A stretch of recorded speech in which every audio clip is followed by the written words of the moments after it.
In this video, I'm gonna tell you why we should always keep our eyes open to simple tactics because they can win us games.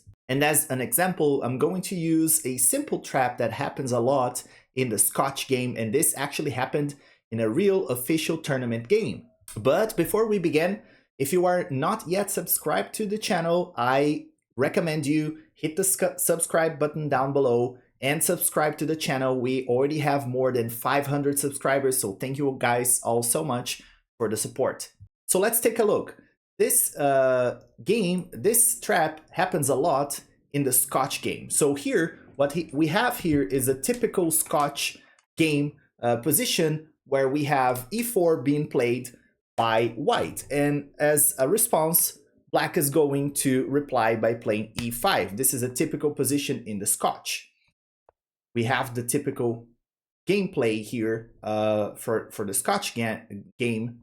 D4, e takes d4, and here c3. This is where things go a little bit different, because in the Scotch game, usually we're going to take this with the knight, and we have a typical classical mainline Scotch. But in this game, white decided to offer a pawn as a gambit line. So when white captures, we could here recapture with the knight, or we can go for something a bit more aggressive. In this case, white goes for bishop to c4. This is similar to the Danish gambit I already covered in this channel. I will leave a card up here so you can check it out. So if black takes this pawn, we're going to recapture with the bishop, and then we were going to have like two powerful bishops aiming here at the diagonals. And this is a very strong position for white, very difficult to defend by black. So here, black decided to develop the knight to f6. So knight f6 was played here, and after that, white went for the capture. So just showing an alternative here, if black decides to go for like bishop e7 in this position here, it fails immediately to queen d5, and this is a typical move that we have to keep in mind. That's why we have to always keep in mind these kinds of moves that are typical in the openings that we play, because here we're threatening a checkmate here, so we have to be open, keep our eyes open to those typical moves. But here, black decided to develop the knight, and we follow by just taking the pawn over there with the knight. And here we already have, white already has a very good position. We're ready to castle here. We can advance this pawn. This bishop is very open on the diagonal. Queen is great here just for developing. This rook can join to the party very quickly here or here. So we have a great position as white already.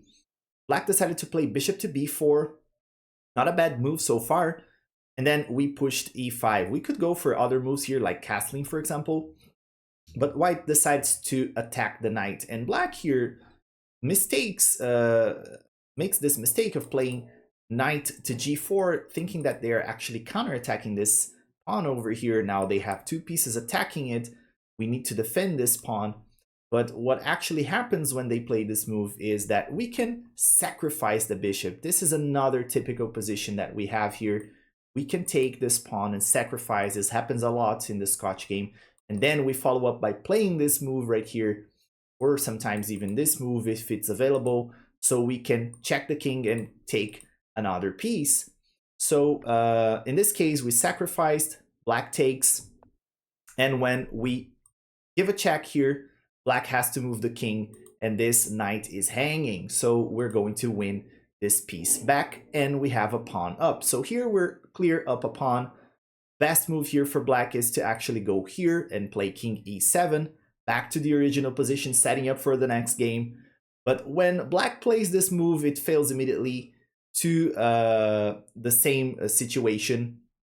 We still have the knight dropping here, so it's not good for black.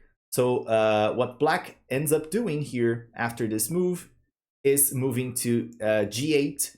And here is just checkmate in 2. You can pause the video and try to find the checkmate in 2 if you want to challenge yourself. But it's very simple here. We can just check, again, the same move that I told you guys before. We can play queen to d5, check to the king. King has to move away.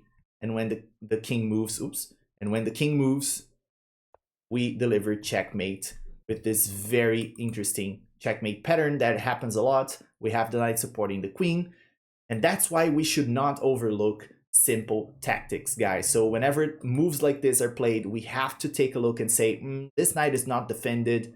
It's an undefended piece, so can we take advantage of that? And here it's clear we can do that. We can, for example, sacrifice here, forcing black to recapture, and then after the knight moves with check, this piece is dropping. We're clear up a pawn here, but better than that, if your opponent makes this silly mistake, we can actually win the game. Okay, so keep your eyes open for these little tactics. They can win you games just like they did for me as well. And thank you guys so much for all the support. If you liked this video, please remember to like and subscribe to the channel for more. And as always, I see you guys in the next one.